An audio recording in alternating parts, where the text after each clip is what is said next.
would be throwing in his lot with the devil himself. There could be no place in the Church or in heaven above for such agents of evil. In some ways, the task that the Pope faced in battling the Italian nationalists was nothing new. True, modern nationalism was a recent development. But ever since popes became kings in the early Middle Ages, they had to fend off challenges from civil rulers who sought to reduce their authority, if not to seize their land. In such cases, the pontiffs inevitably cast their battle as a struggle pitting the forces of God against those of the devil, the forces of darkness against those of light. But rarely did they limit themselves to such otherworldly arguments, recognizing the benefits of marshaling more terrestrial forces to their side as well. If the popes held on to their Italian lands over centuries in which other regimes and other states rose and fell, and other borders shifted, it was also because they became masters of playing on the rivalries of Europe's secular rulers. And here we get to one of the embarrassing facts of Italian unification.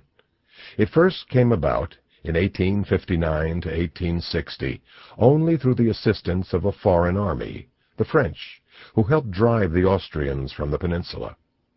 It was completed with the taking of Rome in 1870, only when Pope Pius IX's former foreign protectors, Europe's two major Catholic powers, the French and the Austrians, decided for different reasons to abandon him to his fate. But still the newly unified Italy was a tenuous creature, born not of a mass nationalist movement, for relatively few Italians were involved, or even seemed to care, but of a fortunate coincidence of a small nationalist elite, an opportunistic Savoyard monarchy based in Turin in the northwest of the peninsula, a microscopic ragtag army under the command of a popular hero deeply distrusted by the emerging Italian government, and a series of European rivalries that prevented any of the continent's powers from heeding the Pope's desperate pleas. Italians, but also others who learn about Italian history today, are led to believe that the nation was securely established once Rome was taken in 1870. But it is an illusion, the product of a natural tendency to view history backward. In fact, in the first 2 decades of Rome's new position as capital of Italy, there was no certainty that the end of the Papal States was any less fleeting than it had been several decades earlier, when in the course of 10 years Napoleon deposed 2 popes and chased them from Rome. Nor did Catholics have to look back even that far to find grounds for hope.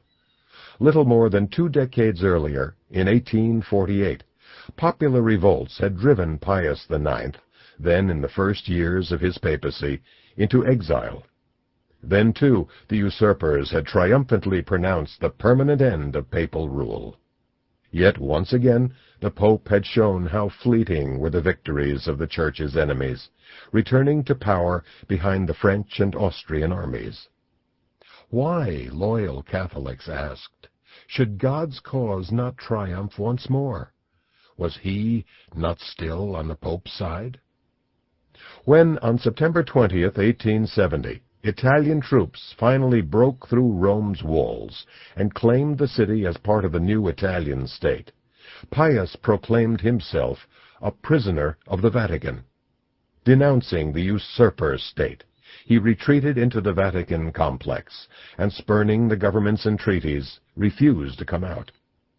Confident that God would not long abandon his church, Pius did all he could to help the divine cause, from excommunicating Italy's founders, the king, his ministers, and his generals, to calling on Europe's Catholic rulers to come once again to his aid. Following the Pope's lead, the Catholic press assured its readers that Rome's sacrilegious conquerors would, like their predecessors, soon meet an ignominious end. The Papal States would return. A dramatic battle unfolded, the drama punctuated by the death of its 2 protagonists, Pius IX and Victor Emmanuel II, within a month of each other in 1878.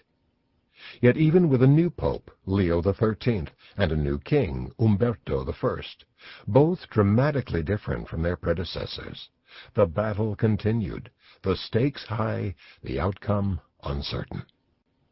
This is the story told in the pages that follow, a story of outrageous accusations, mutual denunciations, terrible fears, and raucous public demonstrations, a chronicle of frenetic diplomacy and secret dealings. While the struggle was partly fought through symbols, ritual, and rhetoric, rocks were hurled along with epithets. War throughout Europe was prophesied, at the end of which many in the Vatican hoped and believed Italy would once again be carved up by foreign powers into a series of weak, dependent states, and the Pope returned to power in Rome. This battle, almost entirely unknown today outside scholarly circles, still leaves a deep mark on the Italian soul.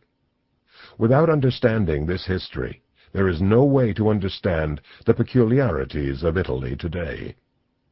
The protagonists of this fateful conflict live on in statues of granite and marble that dot town squares from Venice and Turin to Naples and Palermo, in elaborate tombs, famous paintings, and obscure popular art. Rome itself is filled with outsized monuments, statues big and small, and a panoply of plaques commemorating the battles of unification.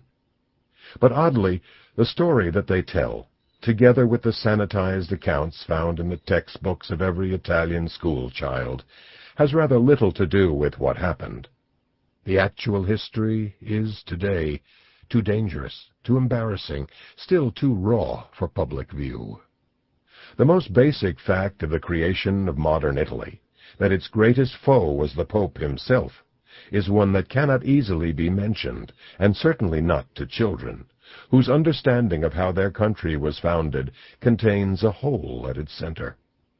The Italian or the foreigner visiting Rome today can scarcely grasp what the battles for Italian unification were about.